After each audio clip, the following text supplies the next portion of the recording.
پھر جب عیسیٰ نے ان کی طرف سے انکار و نافرمانی ہی دیکھی تو کہنے لگے کہ کوئی ہے جو اللہ کا طرفدار اور میرا مددگار ہو؟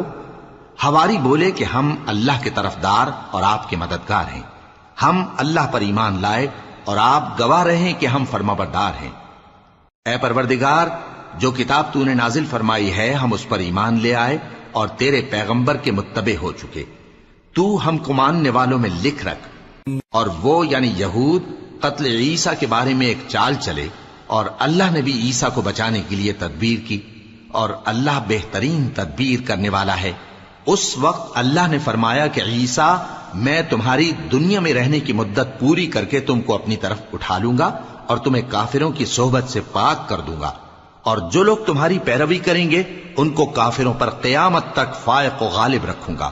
پھر تم سب میرے پاس لوٹ کر آؤ گے تو جن باتوں میں تم اختلاف کرتے رہے اس دن تم میں ان کا فیصلہ کر دوں گا۔ اب جو کافر ہوئے ان کو دنیا اور آخرت دونوں میں سخت عذاب دوں گا اور ان کا کوئی مددگار نہ ہوگا۔ اور جو لوگ ایمان لائے اور عمل نیک کرتے رہے ان کو اللہ پورا پورا صلہ دے گا، اور اللہ ظالموں کو دوست نہیں رکھتا۔ اے نبی، یہ ہم تم کو اللہ کی آیتیں اور حکمت بھری نصیحتیں پڑھ پڑھ کر سناتے ہیں۔ عیسیٰ کا حال اللہ کے نزدیک آدم کا سا ہے کہ اس نے پہلے مٹی سے ان کو بنایا، پھر فرمایا کہ باشعور انسان ہو جا، تو وہ ویسے ہی ہو گئے۔ یہ بات تمہارے پروردگار کی طرف سے حق ہے، تو تم ہرگز شک کرنے والوں میں نہ ہونا۔ پھر اگر یہ لوگ عیسیٰ کے بارے میں تم سے جھگڑا کریں اس کے بعد کہ تم کو حقیقت معلوم ہو ہی چکی ہے، تو ان سے کہنا کہ آؤ ہم اپنے بیٹوں اور بیٹیوں کو بلائیں، تم اپنے بیٹوں اور بیٹیوں کو بلاؤ، اور ہم خود بھی آئیں اور تم خود بھی آؤ، پھر دونوں فریق اللہ سے دعا و التجا کریں، اس طرح جھوٹوں پر اللہ کی لعنت بھیجیں۔ یہ تمام بیانات صحیح ہیں، اور اللہ کے سوا کوئی معبود نہیں، اور بے شک اللہ غالب ہے، صاحب حکمت ہے۔ بس اگر یہ لوگ پھر جائیں تو اللہ مفسدوں کو خوب جانتا ہے۔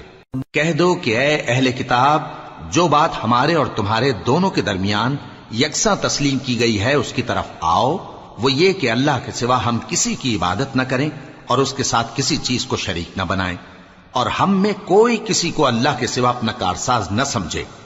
پھر اگر یہ لوگ اس بات کو نہ مانیں تو ان سے کہہ دو کہ تم گواہ رہو کہ ہم اللہ کے فرما بردار ہیں۔ اے اہل کتاب، تم ابراہیم کے بارے میں کیوں جھگڑتے ہو؟ حالانکہ تورات اور انجیل ان کے بعد اتری ہیں اور وہ پہلے ہو چکے، تو کیا تم عقل نہیں رکھتے؟ دیکھو، ایسی بات میں تو تم نے جھگڑا کیا ہی تھا جس کا تمہیں کچھ علم تھا بھی، مگر ایسی بات میں کیوں جھگڑتے ہو جس کا تم کو کچھ بھی علم نہیں؟ اور اللہ جانتا ہے اور تم نہیں جانتے۔